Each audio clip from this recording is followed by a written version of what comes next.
नमस्कार भावी अधिकाऱ्यांनो, मी प्रफुल्ल कुमार उमेद आयएसच्या ऑनलाईन प्लॅटफॉर्मवर तुम्हा सर्वांचं पुन्हा एकदा मनापासून स्वागत करतो। आपण या सगळ्या संदर्भाने म्हणजे डिपार्टमेंटल सीडीपीओच्या संदर्भाने बॅच रन केलेली आहे।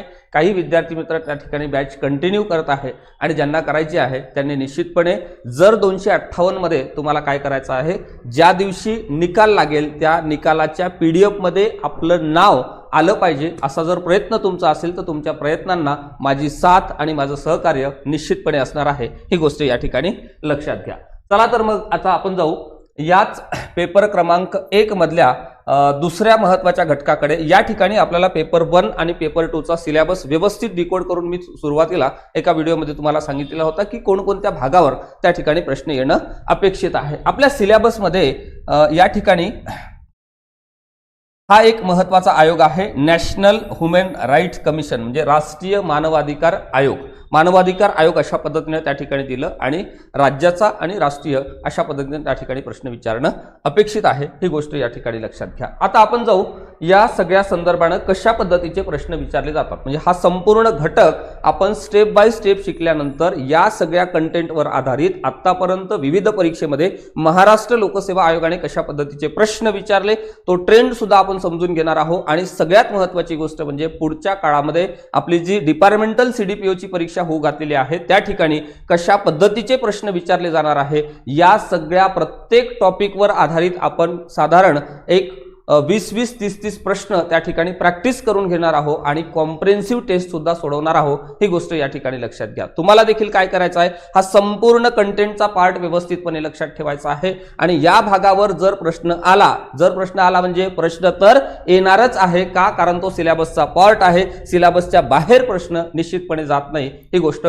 या ठिकाणी लक्षात घ्या। कारण आयोग काय करत असतो की सिलेबस कट टू कट त्या ठिकाणी फॉलो करत असतो आणि तुम्हालाही काय करायचं आहे, सिलेबस पूर्ण व्यवस्थित समजून घ्यायचा आहे, सिलेबस मधले घटक उपघटक व्यवस्थित समजून घ्यायचे आहे। वेगवेगळ्या परीक्षांमध्ये आतापर्यंत प्रश्न कसे विचारले, पुढच्या काळात कशा पद्धतीचे प्रश्न येऊ शकतात आणि या सगळ्या कंटेंट मधला कुठला असा एरिया आहे की ज्यावर फिक्स अशा पद्धतीचे प्रश्न येतात, तो सुद्धा भाग प्रत्येक टप्प्यावर या ठिकाणी मी सांगण्याचा निश्चितपणे तुम्हाला प्रयत्न करतो। चला मग आपण जाऊ राष्ट्रीय मानवाधिकार आयोगाकडे, बरोबर आहे, नॅशनल ह्युमन राईट्स कमिशन आपण त्याला इंग्रजीमध्ये म्हणतो। या ठिकाणी थेट स्थापनेच्या संदर्भामध्ये प्रश्न येणं अपेक्षित आहे की या आयोगाची स्थापना कोणत्या वर्षी झाली, अशा पद्धतीचा प्रश्न या ठिकाणी काय होतो, फ्रेम होतो। तुम्हाला लक्षात ठेवायचं आहे 12 ऑक्टोबर 1993 ला या राष्ट्रीय मानवाधिकार आयोगाची स्थापना झालेली आहे। आता या ठिकाणी वरवर आपण शिकत असताना या प्रश्नाचं उत्तर जवळपास सगळ्यांना येतं, मात्र ज्या दिवशी परीक्षा असते त्या परीक्षेच्या दिवशी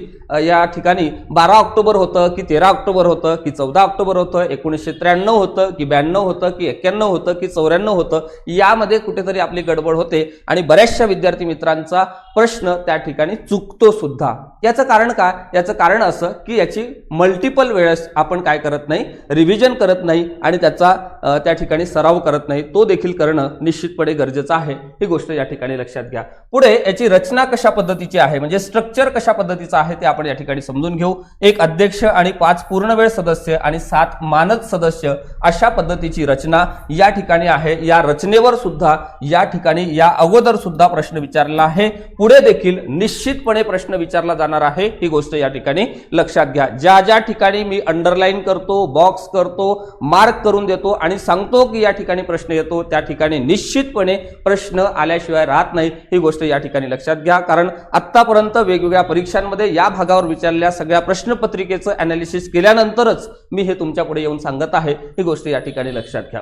पुढे तुम्हाला लक्षात घ्या, याचे जे अध्यक्ष आहे सर्वोच्च न्यायालयाचे कोणतेही माजी, याला आपण काय म्हणतो, माजी न्यायाधीश त्या ठिकाणी काय असतात तर याचे अध्यक्षस्थान त्यांच्याकडे असतं, ही गोष्ट या ठिकाणी लक्षात घ्या। म्हणजे अध्यक्ष होण्यासाठी आपल्याला काय पात्रता लागते, सर्वोच्च न्यायालयामध्ये न्यायाधीश म्हणून काम केल्याची एक पात्रता त्या ठिकाणी लागते। आता या सगळ्या संदर्भाने पात्रता काय आहे, त्यांचं कार्य काय आहे, त्यांची उद्दिष्ट काय आहे, या सगळ्या आयोगाच्या संदर्भामध्ये कायदा कोणता महत्त्वाचा आहे, त्यामध्ये काही सुधारणा झाल्या का, किती वेळा झाल्या, कधी झाल्या, कशा झाल्या आणि त्या सुधारणेनंतर कोणकोणता बदल त्या ठिकाणी या सगळ्या संदर्भाने झालेला आहे, हा संपूर्ण घटक आपण स्टेप बाय स्टेप शिकण्याचा निश्चितपणे प्रयत्न करणार आहोत, ही गोष्ट या ठिकाणी लक्षात घ्या। आता आपल्याला पेपर 1 मध्ये तुम्हाला माहिती असेल की त्या ठिकाणी कॉन्स्टिट्यूशनचा सुद्धा काही पार्ट आहे की जो आपल्याला अतिशय खोलात जाऊन त्या ठिकाणी अभ्यासायचा आहे, जो मी तुम्हाला पूर्णतः डिटेलमध्ये समजून सांगण्याचा निश्चितपणे प्रयत्न करतो की मला असं वाटते की तेवढा तो सगळा भाग केल्यानंतर तुमचा एकही प्रश्न त्या ठिकाणी चुकणार नाही, म्हणजे तो कसाही ऑब्जेक्टिव्हचा प्रश्न आला तरी निश्चितपणे तो तुमचा बरोबर येणार आहे, ही गोष्ट या ठिकाणी लक्षात घ्या. तुम्हाला काय करायचं आहे की यातल्या कन्सेप्च्युअल पार्ट व्यवस्थितपणे त्याचं अंडरस्टँडिंग करून घ्यायचं आहे, समजून घ्यायचं आहे, ही गोष्ट लक्षात घ्या. इथे तुम्हाला दिसते सर्वोच्च न्यायालय. आता आपल्या देशात जे सर्वोच्च न्यायालय आहे त्या न्यायालयाला आपण सर्वोच्च न्यायालयच का म्हणतो? कारण ह्या सर्वोच्च न्यायालयाचा निर्णय आपण जर पाहिला तर तो बदलण्याचा अधिकार देशातल्या इतर कुठल्याच यंत्रणेला दिलेला नाही आणि तो निर्णय फक्त सर्वोच्च न्यायालयच बदलू शकते आणि त्यापेक्षा वरचं न्यायालय दुसरं कुठलंच नाही. म्हणून त्यांना आपण काय म्हणतो? अपेक्स लेव्हलचं न्यायालय म्हणतो, सर्वोच्च न्यायालय म्हणतो. त्यावर कुठलाच डिसिजन त्या ठिकाणी नाही. म्हणजे केंद्र सरकारनं किंवा राज्य सरकारनं किंवा देशातल्या एखाद्या धोरण संस्थेनं निर्णय घेतला तर तो निर्णय करेक्ट आहे की नाही हे ठरवण्याचा अधिकार सुद्धा, संपूर्णतः ठरवण्याचा अधिकार हा सर्वोच्च न्यायालयाला आहे. सरकारनं घेतलेला एखादा निर्णय त्या ठिकाणी रद्दबादल करा किंवा त्यामध्ये बदल करा असा म्हणण्याचा अधिकार सुद्धा कोणाला आहे? सर्वोच्च न्यायालयाला आहे. म्हणून त्याला आपण काय म्हणतो? सर्वोच्च न्यायालय म्हणतो. ही गोष्ट या ठिकाणी लक्षात घ्या. आता या सर्वोच्च न्यायालयाच्या पार्श्वभूमीकडे आपण जर पाहिलं तर तुम्हाला त्या ठिकाणी ब्रिटिशांचा कालखंड अनुभवावा लागेल. म्हणजे ब्रिटिशांच्या कालखंडामध्ये प्रिव्ही कौन्सिल होतं, मात्र प्रिव्ही कौन्सिलचा निर्णय बदलता येत होता. सर्वोच्च न्यायालयाचा निर्णय आता कोणाला बदलता येत नाही, म्हणून त्याला आपण काय म्हणतो? सुप्रीम कोर्ट ऑफ इंडिया म्हणतो, सर्वोच्च न्यायालय म्हणतो. ही गोष्ट या ठिकाणी लक्षात घ्या. पुढे तुम्हाला दिसते पूर्णवेळ सदस्यांच्या बाबतीमध्ये नंबर 1 सर्वोच्च न्यायालयाचे कार्यरत, म्हणजे जे सध्या पदावर कार्यरत आहे किंवा या ठिकाणी माजी न्यायाधीश असले तरी चालते, नंबर 1. त्यानंतर सेकंड नंबर तुम्हाला दिसते उच्च न्यायालयाचे कार्यरत किंवा त्या ठिकाणी माजी, म्हणजे जे त्या ठिकाणी रिटायर झालेले असे मुख्य न्यायाधीश. आता हायकोर्टच्या बाबतीमध्ये तुम्हाला हायकोर्टाच्या बाबतीमध्ये एक शब्द प्रयोग दिसतो या ठिकाणी. काय दिसतो? मुख्य न्यायाधीश. मात्र या ठिकाणी आपण जर पाहिलं तर सुप्रीम कोर्ट ऑफ इंडियाच्या बाबतीमध्ये सुप्रीम कोर्ट ऑफ इंडियाचे जे मुख्य न्यायाधीश असतात त्यांना आपण काय म्हणतो? सर न्यायाधीश म्हणतो. ही गोष्ट सुद्धा या ठिकाणी लक्षात ठेवण्याचा निश्चितपणे प्रयत्न करा. आता हा आयोगाचा पार्ट आहे. पॉलिटीचा पार्ट आपण ज्यावेळेस पाहू त्यावेळेस निश्चितपणे पॉलिटीच्या संपूर्ण कन्सेप्ट कदाचित तुमच्यापैकी काही लोकांनी या अगोदर शिकलेलं असेल, मात्र तुमच्या ज्ञानामध्ये निश्चितपणे या सेशन नंतर भर पडणार आहे, एवढं मात्र मी नक्की तुम्हाला या ठिकाणी सांगण्याचा प्रयत्न करतो. पुढे तुम्हाला 3 नंबरला दिसतं मानव अधिकारांचं ज्ञान किंवा या क्षेत्राशी संबंधित असलेली व्यक्ती. म्हणजे यापैकी कमीत कमी एक काय असावी? महिला असावी अशी सुद्धा अट या ठिकाणी आहे. म्हणजे ह्युमन राईट्सच्या संदर्भामध्ये, म्हणजे मानवाधिकाराच्या संदर्भामध्ये काम करणाऱ्या लोकांचा देखील त्या ठिकाणी काय होतो? सहभाग या सगळ्या आयोगामध्ये असतो. ही गोष्ट या ठिकाणी लक्षात घ्या. आपण याचे टर्म सुद्धा पाहणार आहोत. म्हणजे मानवी हक्क म्हणजे काय, नैसर्गिक हक्क म्हणजे काय, मूलभूत हक्क म्हणजे काय, कायदेशीर हक्क म्हणजे काय आणि हक्क म्हणजे काय, अशा सगळ्या विस्तृतपणे ज्याला आपण काय म्हणतो समस्या सुद्धा, समस्या म्हणतो आपण त्याला संकल्पना म्हणतो. तर ह्या सगळ्या संकल्पना अर्थातच कन्सेप्ट सुद्धा समजून घेण्याचा निश्चितपणे आपण प्रयत्न करू. ही गोष्ट या ठिकाणी लक्षात घ्या. इथे तुम्हाला दिसते पूर्णवेळ सदस्य. नंबर 1 सर्वोच्च न्यायालयाचे कार्यरत किंवा माजी न्यायाधीश, उच्च न्यायालयाचे कार्यरत किंवा माजी मुख्य न्यायाधीश, मानवाधिकारांचं ज्ञान किंवा या क्षेत्राशी संबंधित असलेली एखादी महिला. आपल्याला त्या ठिकाणी काय लागतं? पूर्ण वेळ सदस्यांमध्ये लागते. ही गोष्ट या ठिकाणी लक्षात घ्या. आता पुढे तुम्हाला दिसते मानस सदस्यांमध्ये. नंबर 1 मानस सदस्यांमध्ये अध्यक्ष राष्ट्रीय अल्पसंख्याक आयोग, हे त्या ठिकाणी काय आहे? मानद सदस्य आहे. ही गोष्ट या ठिकाणी लक्षात घ्या. पुढे सेकंड नंबरला तुम्हाला दिसते अध्यक्ष राष्ट्रीय महिला आयोगाच्या बाबतीमध्ये. तुम्हाला स्टेटमेंट विचारत असताना कधी कधी या ठिकाणी जे राष्ट्रीय हा शब्द आहे या ठिकाणचा राष्ट्रीय शब्द काढून त्या ठिकाणी राज्य अशा पद्धतीचा शब्द येतो आणि वाचण्याच्या फ्लोमध्ये आपल्याला ते स्टेटमेंट काय वाटतं? बरोबर वाटतं आणि आपण त्या ठिकाणी टिक करत पुढे जातो. आन्सर की आल्यानंतर आपल्याला कळते की आपलं जे प्रश्न आपण सोडवलेले होते त्यातले बरेचसे प्रश्न चुकलेले आहे. म्हणजे काय? केअरफुली रिडिंग आणि अंडरस्टँडिंगचा जो पार्ट आहे या सगळ्या कन्सेप्ट मधला तो अत्यंत सूक्ष्म पद्धतीनं त्या ठिकाणी काय करावं लागतं? आपल्याला समजून घ्यावं लागतं. अत्यंत बारकाईनं आपल्याला त्या विदिन टाइम मध्ये ते सगळे प्रश्न वाचावे लागतात आणि उत्तरं द्यावे लागतात. घरी आल्यानंतर भरपूर साऱ्या विद्यार्थी मित्रांना त्या ठिकाणी प्रश्नाची उत्तरं येतात, मात्र आयोगाने दिलेल्या टाइम मध्ये त्या प्रेशर मध्ये त्या प्रश्नाची उत्तरं आणणं खरं तर ही काय आहे? एक प्रकारे कसरत आहे. त्यासाठी लागतो सराव सुद्धा आणि एक बेसिक चांगलं अंडरस्टँडिंग सुद्धा लागतं. त्यानंतर तुम्हाला दिसते अध्यक्ष राष्ट्रीय अनुसूचित जाती आयोग म्हणजे SC आयोग. त्यानंतर तुम्हाला दिसते राष्ट्रीय अध्यक्ष अनुसूचित जमाती म्हणजे एसटी आयोगाचे अध्यक्ष सुद्धा त्याचे काय आहे, मानद सदस्य आहे. अध्यक्ष राष्ट्रीय मागास आयोग वर्ग म्हणजे ओबीसी आयोग. त्यानंतर अध्यक्ष राष्ट्रीय बाल हक्क संरक्षण आयोग. त्यानंतर अपंगासाठीचं मुख्य आयुक्त म्हणजे chief commissioner for person with डिसएबिलिटीज. हे जे आहे हे सगळे काय आहे, 7 जे आहे हे काय आहे, मानद सदस्य आहे. ही गोष्ट लक्षात घ्या. आता इथे प्रश्न विचारत असताना मी काय म्हणतो, प्रत्येक कंटेंट पाहिल्यानंतर तुम्ही कुठलंही पुस्तक त्या ठिकाणी वाचत असताना मला हे सांगायचं आहे की या सगळ्या पेजवर जे काही कंटेंट दिलेलं आहे त्या कंटेंटवर आधारित जर मला एमसीक्यू बेसचा काय करायचा असेल, प्रश्न तयार करायचा असेल, तर तो प्रश्न कशा पद्धतीनं तयार होईल हे ज्याला कळलं त्याला परीक्षा पास करता येते. ही गोष्ट या ठिकाणी कम्प्लिटली आणि क्लिअरली तुम्हाला सांगतो, हे लक्षात ठेवा. आणि हे कधी आपल्याला समजते, ज्यावेळेस या सगळ्या भागावर आतापर्यंत प्रिव्हियस इयर क्वेश्चन पेपरमध्ये महाराष्ट्र लोकसेवा आयोगाने कशा पद्धतीचे प्रश्न विचारले हे जर आपल्याला अवगत झालं, याचं जर अनालिसिस आपल्याला व्यवस्थित करता आलं, तर निश्चितपणे हे या ठिकाणी लक्षात ठेवा की अशा पद्धतीचा प्रश्न आपल्याला फ्रेम करता येतो आणि तसाच प्रश्न परीक्षेला सुद्धा येतो. ही गोष्ट या ठिकाणी लक्षात घ्या. पुढे तुम्हाला दिसते यानंतरच्या पार्टमध्ये नेमणूक कोण करतात. इथे थेट प्रश्न येऊ शकतो. इथे काय येऊ शकतो, थेट प्रश्न येऊ शकतो, ज्याला आपण काय म्हणतो, वन लाइनरचा प्रश्न. किंवा दुसरा प्रश्न असा येऊ शकतो जो की विधानांच्या बेसवर, विधान म्हणजे 2 लाईन, ठीक आहे, किंवा 3 लाईनचा प्रश्न या ठिकाणी येऊ शकतो. ही गोष्ट या ठिकाणी लक्षात घ्या. सदस्य आणि अध्यक्षांची नेमणूक कोण करतात, राष्ट्रपती करतात. ही गोष्ट या ठिकाणी लक्षात घ्या. आणि उच्च अधिकार समितीच्या शिफारशीनुसारच हे नियुक्ती करण्याचा अधिकार आहे. म्हणजे एक समिती त्यासाठी गठीत केली जाते आणि ती समिती सांगते की तुम्ही यांना अध्यक्ष पदावर घ्या आणि राष्ट्रपती काय करतात, साईन करतात आणि राष्ट्रपतींच्या साईननुसार त्यांना अध्यक्षपदावर बसवल्या जातं. ही गोष्ट लक्षात घ्या. मात्र त्यासाठी एक निवड समिती असते, ज्याला आपण कोणती समिती म्हणतो, शिफारस करण्याच्या संदर्भातली एक उच्च अधिकार समिती. ज्या समितीला उच्च पद्धतीचे अधिकार दिलेले असतात, म्हणजे मोठे अधिकार दिलेले असतात, निवडीच्या संदर्भातले अधिकार दिलेले असतात, म्हणून त्यांना आपण काय म्हणतो, उच्च अधिकार समिती म्हणतो. आता त्या समितीमध्ये बघा, या निवड समितीमध्ये याचे अध्यक्ष जे आहे, अध्यक्षस्थान पंतप्रधान असतात आणि त्यानंतर सदस्यांमध्ये लोकसभा सभापती म्हणजे स्पीकर, त्यानंतर केंद्रीय गृहमंत्री, राज्यसभा उपाध्यक्ष, लोकसभेचे विरोधी पक्षनेते आणि राज्यसभेतील विरोधी पक्षनेते, हे सगळे मंडळी अर्थातच यांची ही समिती असते. आणि यांनी समजा ए व्यक्तीला त्या ठिकाणी काय केलं, ए व्यक्तीची शिफारस केली,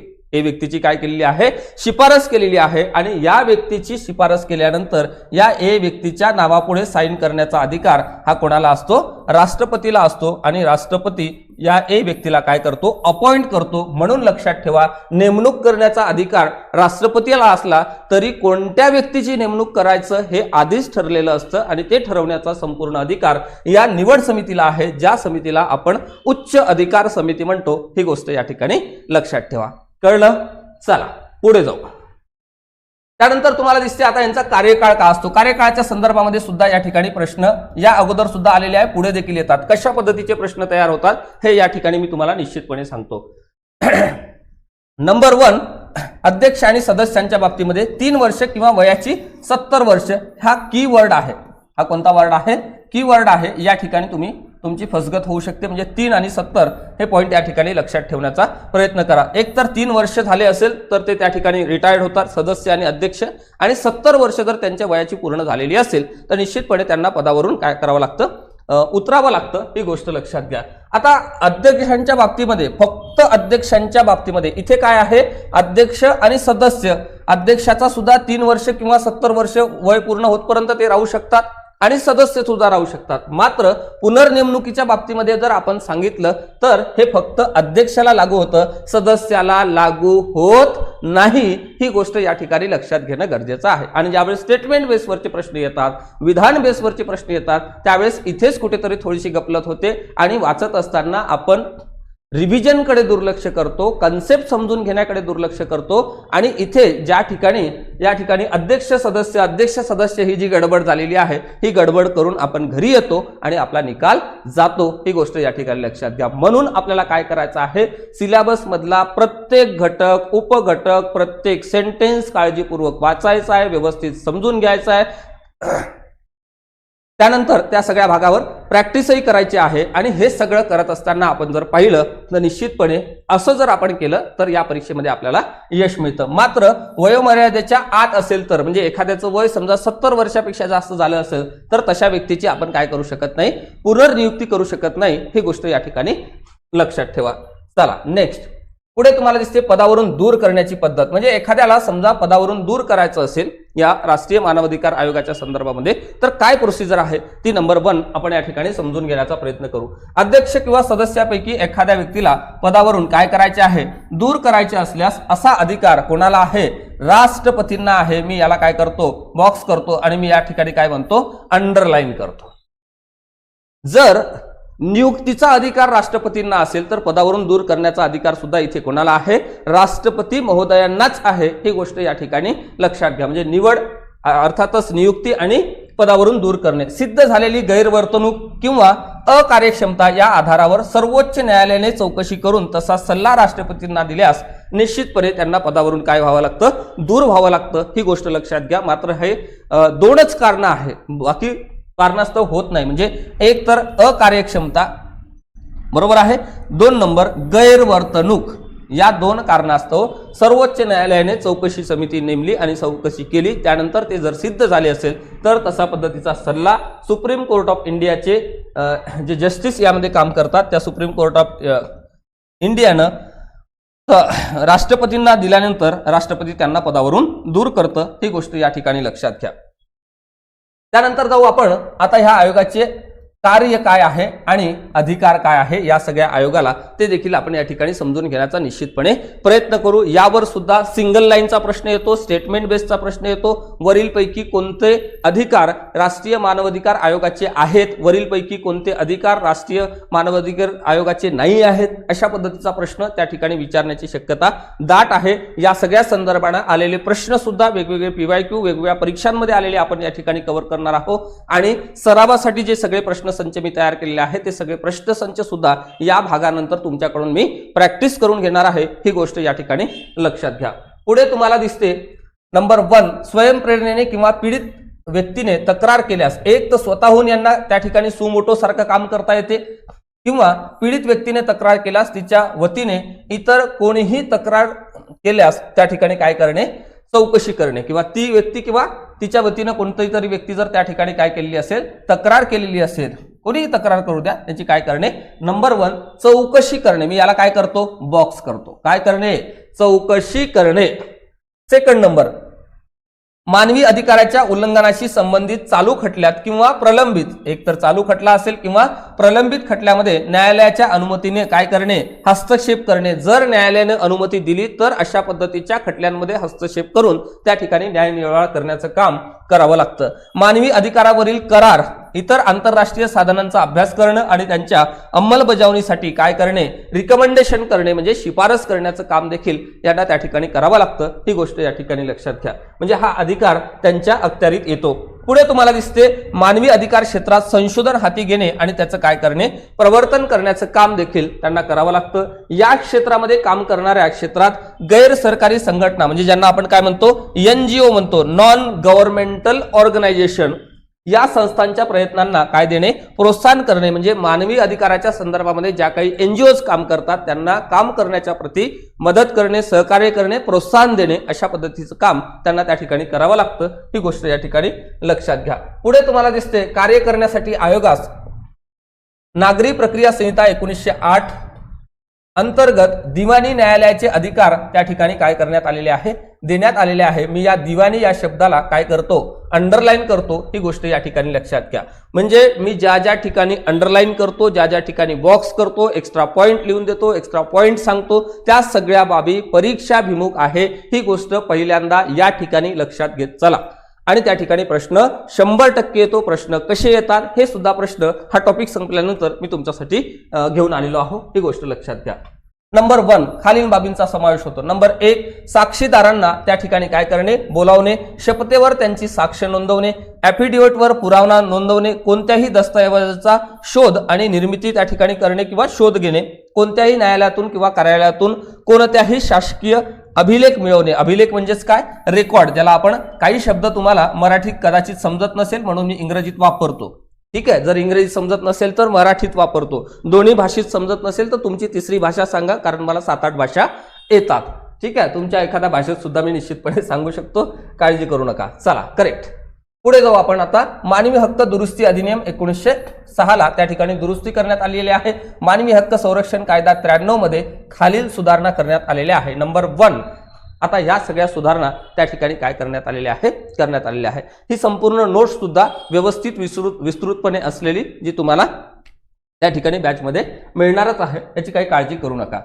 आपण पहिल्यांदा यातल्या सगळ्या कन्सेप्ट आणि कुठे प्रश्न येऊ शकतात आणि या सगळ्या आयोगाचं स्ट्रक्चर, या ठिकाणी कार्यप्रणाली सुद्धा समजून घेण्याचा प्रयत्न करतोय स्टेप बाय स्टेप. आता या अधिनियमामध्ये त्या ठिकाणी 2006 ला सुधारणा झाल्या. राज्य मानवी हक्क आयोगातील सदस्य संख्या 5 वरून 3 करण्यात आली. हे राज्याच्या बाबतीमध्ये आहे, ही गोष्ट या ठिकाणी लक्षात घ्या. राज्य सरकारला न कळविता तुरुंगाला भेटी देण्याचा अधिकार राष्ट्रीय मानवी हक्क आयोगाला देण्यात आलेला आहे. म्हणजे एखाद्या राज्याच्या तुरुंगामध्ये जात असताना राष्ट्रीय मानवाधिकाराला कोणाला किंवा राज्य सरकारला विचारण्याची आवश्यकता नाही किंवा राज्य सरकारची अनुमती घेण्याची आवश्यकता अजिबात नाही. ते थेट त्या तुरुंगात जाऊन तिथली कंडिशन त्या ठिकाणी काय करतात, पाहू शकतात, तपासू शकतात. ही गोष्ट या ठिकाणी लक्षात घ्या. करेक्ट. पुढचा मुद्दा पाहू. राष्ट्रीय मानवी हक्क आयोगाकडे आलेल्या तक्रारी राज्य मानवी हक्क आयोगाकडे काय करणे, हस्तांतरित करणे. म्हणजे तुम्हाला सुद्धा प्रशासनामध्ये काम करत असताना एक अनुभव येत असतो की काही काम हे आपल्या टेबलावरचं नसते, बाजूच्या टेबलावरचं असते किंवा बाजूच्या आस्थापनेचं असते किंवा बाजूच्या ऑफिसमधलं असते. बरोबर आहे. मग आपण काय करतो, ते सगळं वर्ग करतो. ठीक आहे, ते काय करतो, त्या टेबलवर त्यांना पाठवतो किंवा त्या व्यक्तीकडे पाठवतो किंवा त्या पदस्थापनेकडे आपण त्या काय करत असतो, वर्ग करत असतो. अगदी तशाच पद्धतीनं राष्ट्रीय मानवी हक्क आयोगाकडे आलेल्या तक्रारी राज्य मानवी आयोगाकडे हस्तांतरित करणे, ज्या हस्तांतरित करणं गरजेचं आहे त्याच त्या ठिकाणी काय केली जाते, हस्तांतरित केली जातात. ही गोष्ट लक्षात घ्या. NCST आणि NCSC या आयोगाच्या अध्यक्षांना राष्ट्रीय मानवी हक्क आयोगाचे पदसिद्ध सदस्य करण्याची तरतूद देखील या 2006 नंतर झालेली आहे. ही गोष्ट लक्षात घ्या. चौकशी चालू असताना सुद्धा मानवी हक्क आयोगाला नुकसान भरपाई करण्याची शिफारस करण्याचा अधिकार त्या ठिकाणी काय करण्यात आलेला आहे, देण्यात आलेला आहे. नुकसान भरपाई या शब्दाला मी त्या ठिकाणी काय करतो, अंडरलाईन करतो आणि या ठिकाणी मी IMP करतो. यावर एकदा प्रश्न राज्यसेवेच्या मुख्य परीक्षेला आलेला होता. पुढे देखील हा प्रश्न रिपीट होऊ शकतो किंवा या सगळ्या दुरुस्त्यांच्या संदर्भामध्ये प्रश्न त्या ठिकाणी येऊ शकतो. कशा कशा पद्धतीचे प्रश्न तयार होऊ शकतात ते आपण प्रश्न ज्यावेळेस डिस्कस करू त्यावेळेस निश्चितपणे समजून घेण्याचा प्रयत्न करू. आता त्यानंतरची दुरुस्ती बघा. इथे मानवी हक्क अधिनियम यांच्यामध्ये पुन्हा एक दुरुस्ती झाली 2019 ला. हक्क संरक्षण कायदा, मानवी हक्क संरक्षण कायदा 93 मध्ये या सुधारणा करण्यात आलेल्या आहे. आता या ज्या काही सगळ्या सुधारणा आहे, या सगळ्या सुधारणा देखील आपल्याला महत्त्वाच्या आहे. म्हणजे 2006 नंतर कोणकोणत्या सुधारणा घडून आल्या आणि 2019 नंतर कोणकोणत्या सुधारणा झाल्या, या डिटेलमध्ये आपण या ठिकाणी पाहतो आहोत. आता 19च्या सुधारणेनंतर नंबर 1 तुम्हाला दिसते, राष्ट्रीय मानवी हक्क आयोगाचे अध्यक्ष हे सर्वोच्च न्यायालयातील माजी सरन्यायाधीश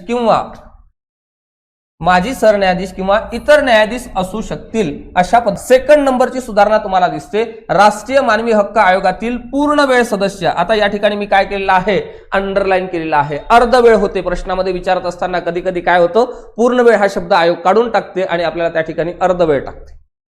झाला आपला करेक्ट कार्यक्रम.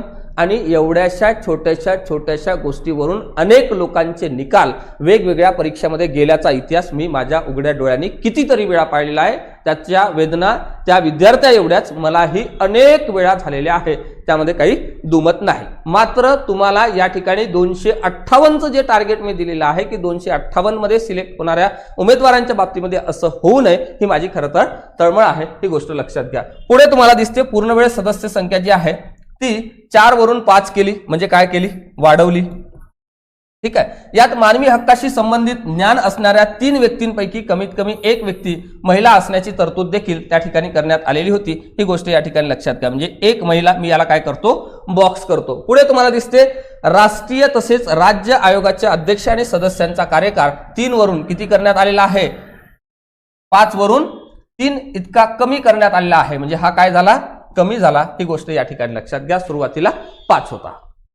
त्यानंतर बघा, राज्य मानवी हक्क आयोगाचे अध्यक्ष व उच्च न्यायालयातील कोणतेही न्यायाधीश असण्याची तरतूद त्या ठिकाणी करण्यात आलेली होती, ही गोष्ट या ठिकाणी लक्षात घ्या. म्हणजे हे सगळे बदल 2019 नंतरचे आहे. यावर थेट प्रश्न आतापर्यंत आलेले आहे. पुढे देखील प्रश्न या सगळ्या भागावर निश्चितपणे येणार आहे, ही गोष्ट लक्षात घ्या.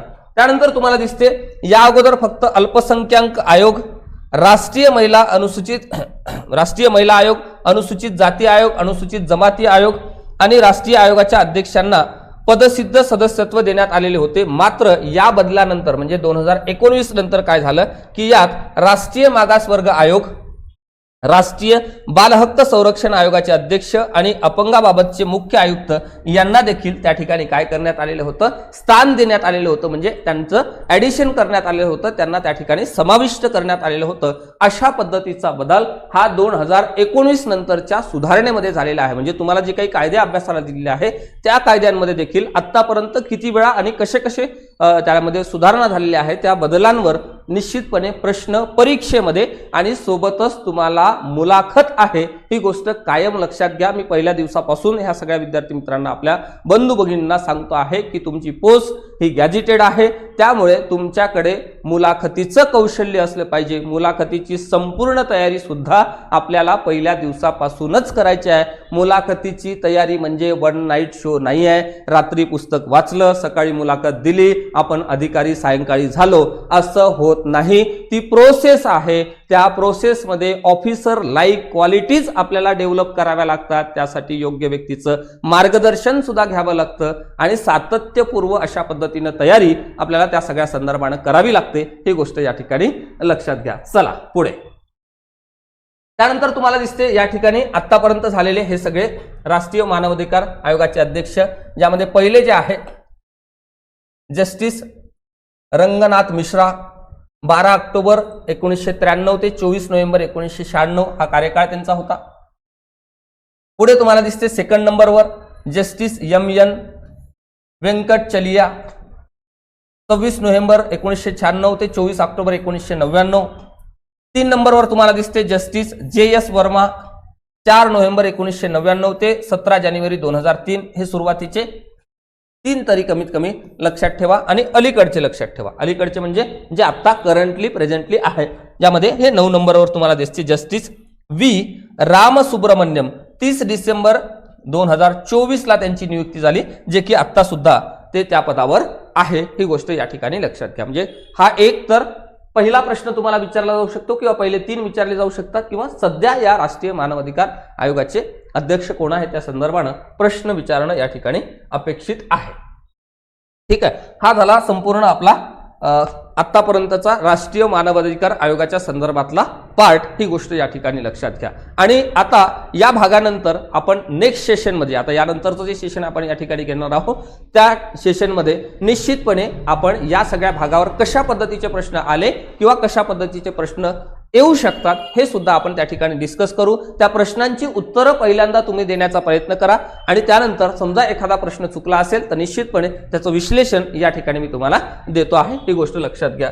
नेक्स्ट बघा, इथे ही जी आपली आता बॅच आपण रन करतो आहे, यामध्ये समजा 258 जे काही जागा आहे, या 258चा रिझल्ट ज्या दिवशी लागेल तर त्या रिझल्टमध्ये आपल्याला एक गॅझेटेड ऑफिसर होण्याची एक खूप मोठी संधी महाराष्ट्र लोकसेवा आयोगानं महाराष्ट्र सरकारनं आता दिली, जे आतापर्यंतच्या डिपार्टमेंटल सीडीपीओच्या संदर्भामध्ये अशा पद्धतीची जाहिरातच नव्हती. जर कधी काळी आली असेल तर एवढ्या जागा देखील नव्हत्या, ही गोष्ट लक्षात घ्या. म्हणून ज्यांना असं वाटतं की माझ्याकडे आता 3-4 तास आहे, सोबतच मला समजा कोणी चांगलं गाईड केलं किंवा माझ्याकडून चांगलं करून घेतलं तर निश्चितपणे मी होऊ शकतो, अशा सगळ्या विद्यार्थी मित्रांनी जे सिरियस आहे त्यांनी निश्चितपणे या ठिकाणी जॉईन करण्याचा या ठिकाणी काय करा, प्रयत्न करा. मात्र तुमच्याकडे वेळ असेल तरच करा. ही सगळी बॅचची वैशिष्ट्ये आहे. वारंवार मी तुम्हाला सातत्याने सांगितलेलं आलेलो आहो की हे सगळे आपले फॅकल्टी आहे ज्यांना अनुभव आहे. सोबतच महिला बाल विकासमध्ये काही उत्कृष्टपणे काम केलेल्या लोकांना जे काही पुरस्कार मिळालेले आहे किंवा उत्कृष्ट सेवा त्यांनी दिली मात्र आता रिटायर्ड झाले, अशाही लोकांचं काही गायडन्स आपण मिळवण्याचा प्रयत्न करू. आणि ह्या सगळ्या संदर्भानं आपला क्लास कट टू कट चालणार आहे, म्हणजे परीक्षेपर्यंत चालणार आहे, ही गोष्ट लक्षात घ्या. आणि सोबतच तुम्हाला सगळ्या नोट्स मिळतील, टॉपिक वाईज टेस्ट होतील, कॉम्प्रिहेन्सिव्ह टेस्ट होतील आणि तुमच्या टेस्टमध्ये काय कोणत्या कशा पद्धतीने चुका होत आहे, एखाद्या प्रश्नाचं उत्तर जर येत नसेल तर आपण त्या उत्तरापर्यंत कसं पोहोचलं पाहिजे याचे सगळे टेक्निक्स, अप्रोच, लॉजिक हा संपूर्ण घटक 1-to-1 मेंटरशिप आणि डाऊट क्लिअरिंग सेशन सुद्धा या सगळ्या बॅचमध्ये तुम्हाला अवेलेबल असणार आहे. तुमच्या पहिल्या दिवसापासून इंटरव्ह्यूच्या त्या रूममध्ये तुम्ही एंटर करेपर्यंतचा संपूर्ण सपोर्ट हा माझा तुम्हाला असणार आहे. ही गोष्ट या ठिकाणी लक्षात घ्या.